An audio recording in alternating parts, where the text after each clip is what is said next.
বাবা আমাকে এই গর্তে থেকে তোলো, না হলে তো আমি মরে যাব। ওকে আমার ছেলে, তুই ভয় পাস না, আমি তোকে বই দিয়ে উপরে তুলে নিয়ে আসবো। বাবা আমাকে উপরে তোলো, না হলে তো আমি মরে যাব। ওকে আমার ছেলে, তোকে আমি টাকা দিয়ে উপরে তুলে নিয়ে আসবো। বাবা সুপারম্যানের ছেলে তো উপরে উঠে গেল, আমাকে আরো বই দাও। বাবা আমাকে আরো টাকা দাও। এই নে তোকে আরো টাকা দিলাম, চলো বাবা এখান থেকে আমরা চলে যাই। বাবা সুপারম্যানের ছেলে তো চলে গেল, আমাকে আরো বই দাও। ঠিক আছে আমার ছেলে, আমি তোকে আরো বই দিচ্ছি। এ কি, আমার তো বই শেষ হয়ে গেছে। বন্ধুরা তোমরা যদি ওদেরকে সাহায্য করতে চাও তাহলে আমার সাথে ম্যাজিকটা করো। তুমি এই ভিডিওতে একটা লাইক করবে, পরে সাবস্ক্রাইব করবে, এরপরে রিমিক্স অপশনে যাবে, এরপরে সাউন্ড দিতে যাবে, পরে দেখবে দারুণ একটা ম্যাজিক। তো আমার কাছে অনেকগুলো বই চলে এসেছে এখন। চলো বাবা এখান থেকে আমরা এখন চলে যাই।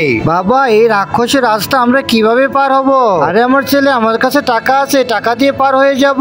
হ্যাঁ আমরা তো রাক্ষসের পেটে চলে গেলাম। আরে আমার ছেলে, ওরা তো রাস্তা পার হতে বলো না, আমরা কিভাবে পার হবো? বাবা আমরা রাস্তা বানিয়ে পার হয়ে যাব।